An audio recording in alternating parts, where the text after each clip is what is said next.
Hello बच्चों, आज हम लोकतंत्र और संचार के प्रैक्टिस क्वेश्चन सॉल्व करेंगे। तो चलिए शुरुआत करते हैं हम अपने पहले प्रश्न से। हमारा पहला प्रश्न है, लोकतंत्र में संचार माध्यमों की भूमिका की चर्चा करें। तो इसका उत्तर है, लोकतंत्र में देश विदेश की घटनाओं की सूचना देने एवं चर्चा करने में संचार माध्यमों की भूमिका अत्यंत महत्वपूर्ण है। संचार माध्यमों से ही हम सरकार के कार्यों एवं नीतियों के बारे में जान पाते हैं। असहमति होने पर हम इसी माध्यमों से सरकार की नीति के प्रति विरोध भी जताते हैं। इससे सरकार को अपनी नीतियों एवं कार्यक्रमों को जनप्रिय बनाने में सहायता मिलती है। संचार माध्यम सामाजिक कुरीतियों को दूर करने, राष्ट्र प्रेम की भावना को बढ़ाने तथा देश की एकता एवं अखंडता को अक्षुण्ण रखने में मदद करते हैं। चलिए आगे बढ़ते हैं अपने दूसरे प्रश्न की ओर। हमारा दूसरा प्रश्न है, संतुलित रिपोर्ट किसे कहते हैं? तो इसका उत्तर है, संतुलित रिपोर्ट वह होती है जिसमें किसी भी विषय पे हर दृष्टिकोण से चर्चा की जाती है। फिर पाठकों को स्वयं अपनी राय बनाने के लिए स्वतंत्र छोड़ दिया जाता है। संतुलित रिपोर्ट लिख पाना संचार माध्यम के स्वतंत्र होने पर निर्भर करता है।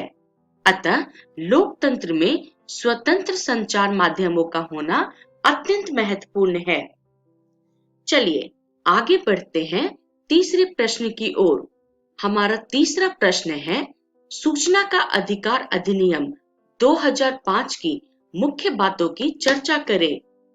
तो इसका उत्तर है, इस कानून की मुख्य बातें निम्नलिखित हैं। पहला, सूचना के अधिकार का उद्देश्य प्रशासन में खुलापन, पारदर्शिता और जवाबदेही लाना है। दूसरा, हर नागरिक को लोक शक्तियां जैसे कि सरकारी, शासकीय, संवैधानिक संस्थाएं और विभाग से सूचना प्राप्त करने का अधिकार है। इसका अगली मुख्य बात है, इसमें सरकार द्वारा आर्थिक सहयोग पाने वाले गैर सरकारी संस्था भी शामिल होती हैं। चलिए आगे बढ़ते हैं अपने चौथे प्रश्न की ओर। हमारा चौथा प्रश्न है, एक नागरिक सूचना कैसे मांगेगा, इस प्रक्रिया को समझाएं। तो इसका उत्तर है, हर विभाग में इस कानून के अंतर्गत सूचना देने के लिए एक या एक से अधिक लोक सूचना अधिकारी नियुक्त किए गए हैं। सूचना प्राप्त करने के लिए लोक सूचना अधिकारी को लिखित आवेदन देना होता है, जिसमें सूचना का ब्यौरा, प्रार्थी का नाम, पता, संबंधित विभाग का नाम, फाइल या दस्तावेज का नाम इत्यादि वर्णित रहता है।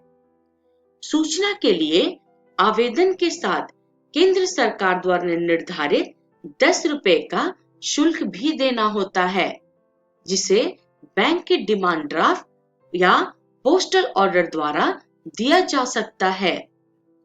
अलग अलग राज्यों ने अपने शुल्क तय किए हैं। गरीबी रेखा से नीचे वाले व्यक्तियों को यह शुल्क माफ है। सूचना का आवेदन पाने के बाद लोक सूचना अधिकारी अधिकतम 30 दिनों के अंदर या तो सूचना उपलब्ध करवाएगा या कारण बताते हुए आवेदन को अस्वीकृत कर देंगे। तो बच्चों, ये थे हमारे इस अध्याय के प्रैक्टिस क्वेश्चन। हम जल्द ही फिर मिलेंगे। तब तक के लिए धन्यवाद।